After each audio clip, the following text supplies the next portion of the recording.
جبکہ کاشان صبحان کے ساتھ مل کر بہروز کو اٹھانے لگا، کیونکہ بہروز ہوش و حواس میں ہوتے ہوئے بھی اپنا وزن چھوڑ چکا تھا۔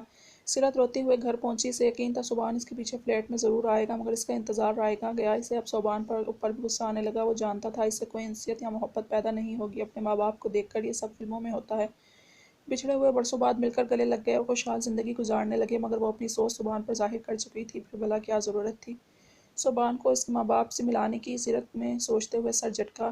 تو کیا صبحان کو نکاح ہونے سے پہلے یہ علم تھا میں ان لوگوں کی بچھڑی ہوئی بیٹی ہوں؟ یہ سوچ دماغ میں آتے ہی اسے صبحان پر نئے سرے سے غصہ آنے لگا۔ اب بھی میں کل 3 بجے تک یہاں آ جاؤں گا۔ صبح تو آپ انکل کو ڈائلائسس کے لیے لے کے جائیں گی، 3 بجے تک اسپتال سے فارغ ہو کر آ جائیں گی، رضوان کیئر ٹیکر نے جاتے جاتے سیرت سے کہا۔ اس نے اپنی سوچوں میں گم سر اس بات میں ہلا دیا اور رضوان کے جانے کے بعد فلیٹ کا دروازہ لاک کر کے ناصر کے پاس آ گئی۔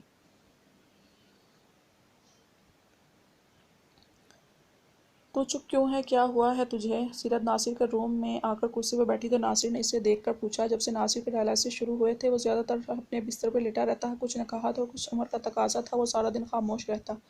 سیرت ہی سارا دن اسے مخاطب کر کے کچھ نہ کچھ بات کرتی رہتی۔ ابا آج ایسے لگ رہا ہے جیسے کچھ بولنے کے لیے بچا ہی نہیں ہے، ساری باتیں ختم ہو گئی ہیں۔ سیرت نے اپنے سامنے ٹیبل پر رکھی ساری دوائیں ترتیب سے رکھتے ہوئے جواب دیا۔ جھگڑا تو نہیں کر کے بیٹھی ہے تو صوبی سے کہیں؟ ناصر نے بیڈ پر لیٹے ہوئے سیرت کو دیکھ کر اپنا خیال ظاہر کیا۔ میں کیا لڑوں گی ابا اس سے، آج تو جھگڑے والی بات شروع ہی اس نے کی ہے، سیرت نے اداس لہجے میں کہا اور گھڑی میں ٹائم دیکھا۔ گھڑی رات کے 10 بجا رہی تھی۔ نہ وہ خود آیا نہ اس نے سیرت کو فون کیا۔ سیرت کا دل مزید اداس ہونے لگا۔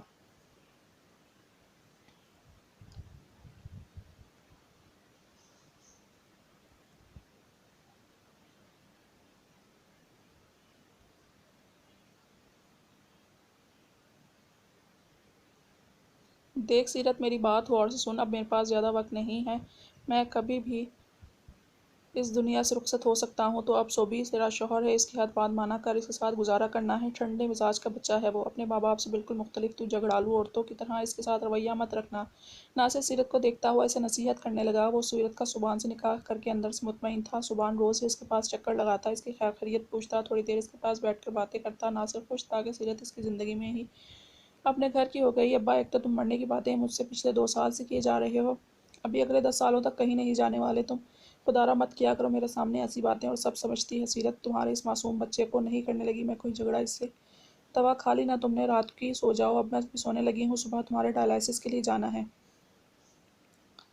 ذرا اس بچے کو بھی یاد دلاؤ جا کر، سیرت نے جھنجھلاتے ہوئے کہا، اور اسے کچھ سمجھ میں نہیں آ رہا تھا وہ کس بات پر کس کو لے کر غصہ کرے۔ ناصر کے روم کے لائٹ بند کر کے اپنے روم میں آ گئی، صبحان کا نمبر ملانے لگی۔ جو بھی تھا وہ صبحان کے ماں باپ بھی تھے، اور وہ ان لوگوں کے سامنے اس طرح بدتمیزی کر کے آئی تھی، یقیناً صبحان اس پر غصہ ہوگا یہ سوچ کر وہ کال ملانے لگی، مگر 3 دفعہ کال ملانے پر بیل جاتی رہی۔ صبحان نے کال ریسیو نہیں کیا، ایسا پہلی دفعہ ہوا تھا۔ یہ سب سوچتے ہوئے وہ بیڈ پر لیٹ گئی۔